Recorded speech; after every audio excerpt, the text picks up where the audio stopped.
പിതാവിൻ്റെയും പുത്രൻ്റെയും പരിശുദ്ധാത്മാവിൻ്റെയും നാമത്തിൽ ആമേൻ. എൻ്റെ നല്ല ഈശോയെ, ഇന്ന് അങ്ങ് എനിക്കായി ചെയ്ത എല്ലാ നന്മയ്ക്കും ഞാൻ നന്ദി പറയുന്നു.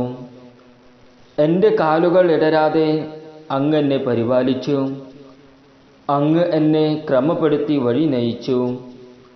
പകൽക്കാലം അങ്ങ് എന്നെ ചേർത്ത് പിടിച്ചു.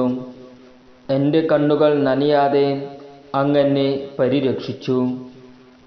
എൻ്റെ വാക്കുകളിൽ തെറ്റ് കലരാതെ അങ്ങ് എന്നെ താങ്ങി പിടിച്ചു. ഈ രാത്രി ഞാൻ ഉറങ്ങാൻ പോകുമ്പോൾ കാണപ്പെടുന്നതും കാണപ്പെടാത്തതുമായ എല്ലാ ശത്രുക്കളിൽ നിന്നും പ്രലോഭനങ്ങളിൽ നിന്നും എന്നെ കാത്തുകൊള്ളണമേ എന്ന് ഞാൻ അപേക്ഷിക്കുന്നു. ഞാൻ കടന്നു പോകുന്ന അവസ്ഥകളെ എന്നേക്കാൾ നന്നായി മനസ്സിലാക്കാൻ അങ്ങേക്ക് സാധിക്കും. കർത്താവേ, എനിക്ക് ആശ്രയിക്കാൻ അങ്ങല്ലാതെ മറ്റാരുമില്ല. അങ്ങ് ഒരിക്കലും എന്നെ കൈവിടുകയില്ലെന്ന് എനിക്കറിയാം. രാത്രിയുടെ ആഴങ്ങളിൽ അങ്ങേ മാലാഖമാരുടെ സംരക്ഷണം എനിക്ക് നൽകണമേ. അങ്ങയുടെ പരിശുദ്ധാത്മാവിനെ എന്നിൽ നിറച്ച് നല്ലൊരു പ്രഭാതം ഒരുക്കി വച്ച് എന്നെ വിളിച്ചുണർത്തണമേ. പ്രഭാതകിരണം ഭൂമിയെ സ്പർശിക്കും മുമ്പ് അങ്ങയുടെ ജ്ഞാനത്തിൻ്റെ വെളിച്ചം എൻ്റെ ബുദ്ധിയിൽ നിക്ഷേപിച്ച് എന്നെ ഉണരാൻ അനുവദിക്കണമേ. ആമേൻ. സ്വർഗസ്ഥനായ ഞങ്ങളുടെ പിതാവേ, അങ്ങയുടെ നാമം ഉചിതമാകണമേ. അങ്ങയുടെ രാജ്യം വരണമേ. അങ്ങയുടെ തിരുമനസ് സ്വർഗത്തിലെ പോലെ ഭൂമിയിലുമാകണമേ. അന്നു വേണ്ട ആഹാരം ഇന്ന് ഞങ്ങൾക്ക് തരണമേ. ഞങ്ങളുടെ കടക്കാരോട് ഞങ്ങൾ ക്ഷമിച്ചിരിക്കുന്നത് പോലെ ഞങ്ങളുടെ കടങ്ങളും പാപങ്ങളും ഞങ്ങളോടും ക്ഷമിക്കണമേ. ഞങ്ങളെ പ്രലോഭനത്തിൽ ഉൾപ്പെടുത്തരുത്, തിന്മയിൽ നിന്ന് ഞങ്ങളെ രക്ഷിക്കണമേ. ആമേൻ. നന്മ നിറഞ്ഞ മറിയമേ, സ്വസ്തി, കർത്താവ് അങ്ങയുടെ കൂടെ സ്ത്രീകളിൽ അങ്ങ് അനുഗ്രഹിക്കപ്പെട്ടവളാകുന്നു. അങ്ങയുടെ ഉദരത്തിൻ്റെ ഫലമായ ഈശോ അനുഗ്രഹിക്കപ്പെട്ടവനാകുന്നു.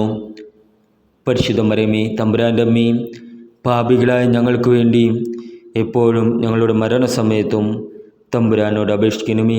ആമേൻ. പിതാവിനും പുത്രനും പരിശുദ്ധാത്മാവിന് സ്തുതി, ആദ്യയിലെ പോലെ ഇപ്പോഴും എപ്പോഴും എന്നേക്കും. ആമേൻ. എൻ്റെ സഹോദരരെ, യോഹന്നാൻ എഴുതിയ സുവിശേഷം 1-ാം അധ്യായം 45 മുതൽ 51 വരെയുള്ള വാക്യങ്ങൾ. ഫിലിപ്പോസ് നഥാനയേലിനെ കണ്ട് അവനോട് പറഞ്ഞു, മോശയുടെ നിയമത്തിലും പ്രവാചക ഗ്രന്ഥത്തിലും ആരെപ്പറ്റി എഴുതിയിരിക്കുന്നുവോ അവനെ, ജോസഫിൻ്റെ മകൻ നസ്രത്തിൽ നിന്നുള്ള യേശുവിനെ ഞങ്ങൾ കണ്ടു. നഥാനയേൽ ചോദിച്ചു, നസ്രത്തിൽ നിന്ന് എന്തെങ്കിലും നന്മ ഉണ്ടാകുമോ? ഫിലിപ്പോസ് പറഞ്ഞു, വന്നു കാണുക.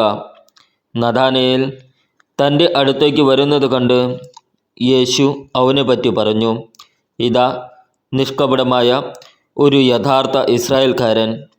അപ്പോൾ നഥാനയേൽ ചോദിച്ചു, നീ എന്നെ എങ്ങനെ അറിയുന്നു? യേശു മറുപടി പറഞ്ഞു, ഫിലിപ്പോസ് നിന്നെ വിളിക്കുന്നതിനു മുമ്പ് നീ അത്തിമരത്തിൻ്റെ ചുവട്ടിൽ ഇരിക്കുമ്പോൾ ഞാൻ നിന്നെ കണ്ടു. നഥാനയേൽ പറഞ്ഞു, റബ്ബി, അങ്ങ് ദൈവപുത്രനാണ്, ഇസ്രായേലിൻ്റെ രാജാവാണ്. യേശു പറഞ്ഞു, അത്തിമരത്തിൻ്റെ ചുവട്ടിൽ നിന്നെ കണ്ടു എന്ന് ഞാൻ പറഞ്ഞതുകൊണ്ട് നീ എന്നിൽ വിശ്വസിക്കുന്നു അല്ലേ? എന്നാൽ ഇതിനേക്കാൾ വലിയ കാര്യങ്ങൾ നീ കാണും. അവൻ തുടർന്നു, സത്യം സത്യമായി ഞാൻ നിങ്ങളോട് പറയുന്നു, സ്വർഗം തുറക്കപ്പെടുന്നതും ദൈവദൂതന്മാർ കയറിപ്പോകുന്നതും മനുഷ്യപുത്രൻ്റെ മേൽ ഇറങ്ങി വരുന്നതും നിങ്ങൾ കാണും. നമ്മുടെ കർത്താവായ ഈശോ മിശിഹായ്ക്കും സ്തുതി.